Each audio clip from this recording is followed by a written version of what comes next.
Ok. On va parler d'un sujet chaud là aujourd'hui. Ça fait longtemps que j'ai pas posté. Ça fait quelques temps. Netanyahou qui veut cette fois-ci officiellement occuper, donc coloniser tout simplement la bande de Gaza. Mais pas la contrôler, ni être sous tutelle de Gaza. Bref, là, ce qui se passe, c'est que j'aimerais mettre les mots sur quelque chose quand même. Il faut que les gens sachent. C'est que ce qui se passe, c'est une vengeance sainte. C'est une putain de vengeance sainte. C'est-à-dire que Netanyahou est dans un gouvernement d'extrême droite ultra-orthodoxe. Les ultra-orthodoxes, qu'est-ce qu'ils veulent ? Ils veulent quelque chose qui cache bien, mais que malheureusement ils n'ont pas assez bien caché. C'est un plan colossal militaire, planifié par le ministre de la Défense israélienne. Alors je sais plus lequel, mais il me semble que c'était celui d'avant, celui qui aujourd'hui, je crois que c'était Yoav Gallant. Je suis pas sûr du tout. Je confonds peut-être. Je connais pas tout surtout. Hein. Forcément. Et du coup, c'est la Grande Israël. La Grande Israël, c'est un plan colonisateur. Alors, ok. On va aller dans vos termes, les ultra-orthodoxes. C'est un plan pour reprendre vos terres saintes qui ont été promises il y a 2000 ans. Ok ?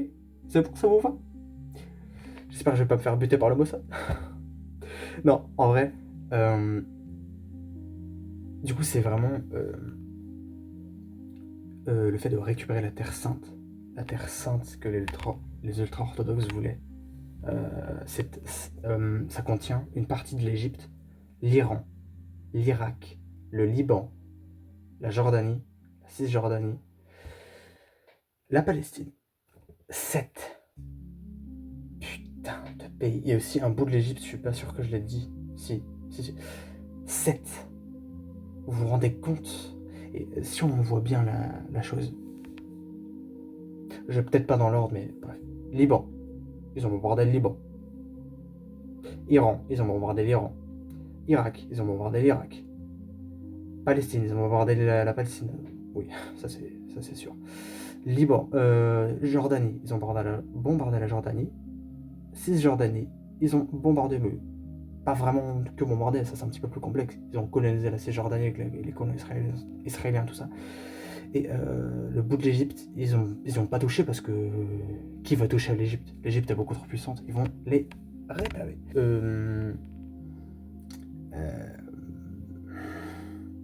On a là ces pays qui ont été touchés. Et voilà. Je pense que vous savez où je veux en venir. Les réactions internationales face à ce désastre historique, parce que c'est complètement historique ce qui se passe, pas qu'en Palestine, parce que... Et aussi j'ai oublié un pays bombardé, c'est la Syrie. Est-ce que vous vous rendez compte un petit peu de la puissance d'Israël et l'influence trop importante qu'elle a?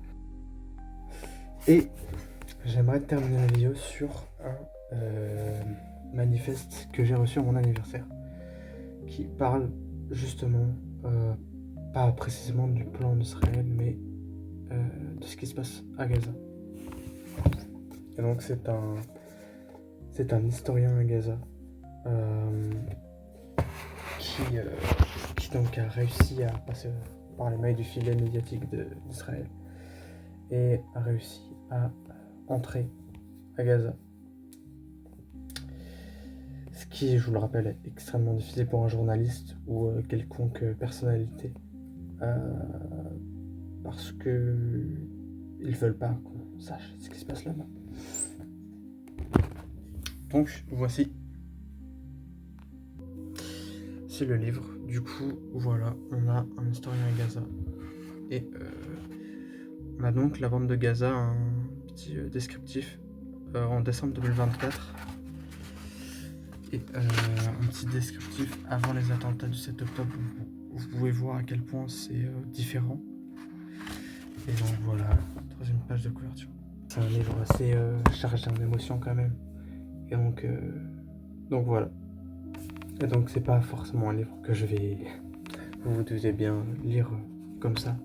Parce que c'est un livre assez chargé en émotions. Et voilà. Voilà, c'est la fin de la vidéo. Voilà. J'espère qu'elle vous a plu et salut, force à vous.